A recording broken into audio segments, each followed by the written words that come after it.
চাঁপাইনবাবগঞ্জে শারীরিক প্রতিবন্ধী দম্পতির মার্কেট সহ বাড়ি দখলের অভিযোগ উঠেছে।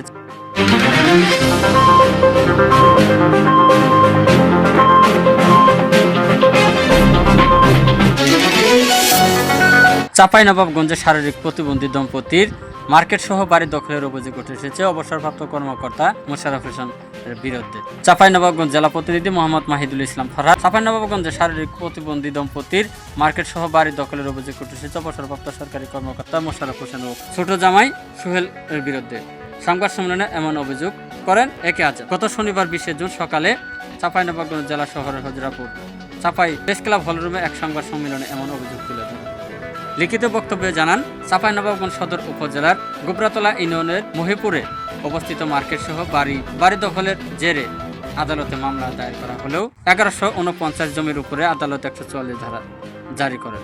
এরপরেও মোশাররফ হোসেন ও তার ছোট জামাই সোহেল রানা আদালতের আইন অমান্য করে 144 ধারা ভঙ্গ করে বাড়ি এবং মার্কেট 1 বছর যাবৎ জোরপূর্বক দখল করে নিয়েছে। সেই সঙ্গে বাড়ি ও মার্কেটের প্রতি মাসে 30,000 টাকা ভাড়া শ্বশুর এবং তার ছোট জামাই উত্তোলন করে আসলে উক্ত জমির মালিক একে আজাদ দখল ছাড়তে বললে বিভিন্ন প্রকার হুমকি দিচ্ছেন বলে অভিযোগ করেন একে আজাদ।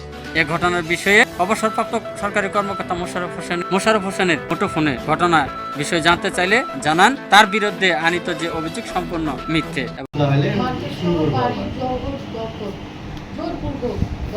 এবং হত্যার হুমকি প্রতিবাদে আমি এই সম্মেলনটা আপনাদেরকে নিয়ে সবার সামনে তুলে ধরতে যাচ্ছি। এর আগে আমি সাংবাদিক সম্মেলন করছি 25 সালে আপনার 21শে সেপ্টেম্বর। তো তেমন একটা আমি সাড়া পাইনি।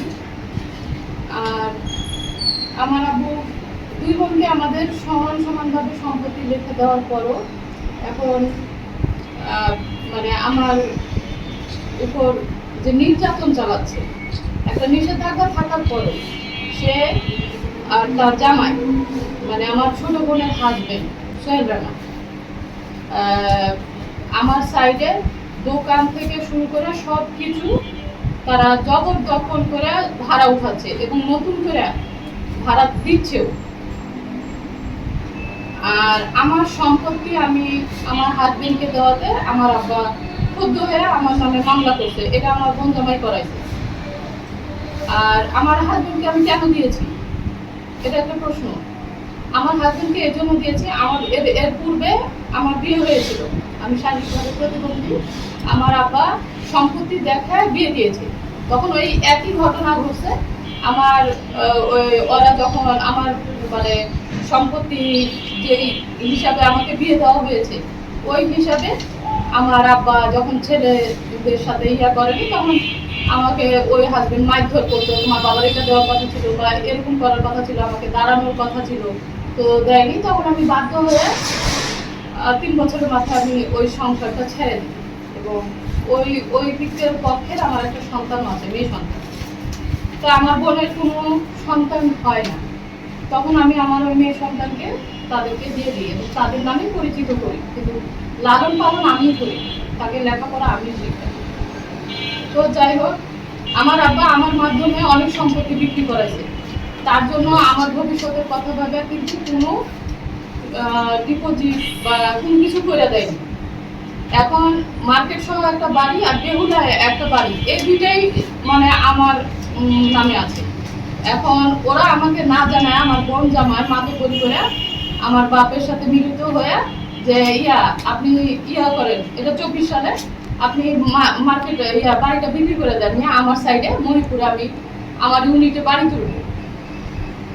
তা আমি এটাতে বাধা দেওয়াতে তারা খুব ক্ষুব্ধ হয়ে যায় এবং লোক যখন টাকা নিয়ে এসে ফেরত যায় বায়না মার করে আমার আব্বাকে আমার নামে বিভিন্নভাবে উস্কাই সবার দৃষ্টি আকর্ষণ করছে। আমাকে একটু বাঁচা, তাহলে আত্মহত্যা করা ছাড়া আমার কোনো উপায় থাকবে না।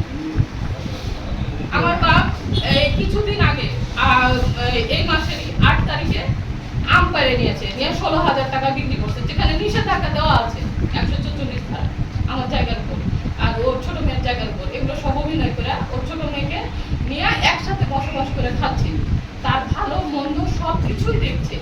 অথচ আমি যে তার প্রতিবন্ধী মেয়ে, আমাকে যে দেখতে হবে বা আমাকে একটু বেশি দেখতে হবে, এটা তো সবাই জানে।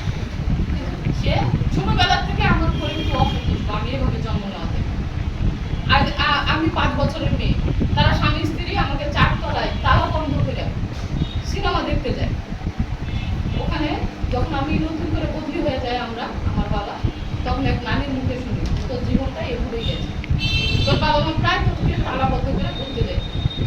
আমি যে প্রতিবন্ধী, এখানে আমার কি দোষ?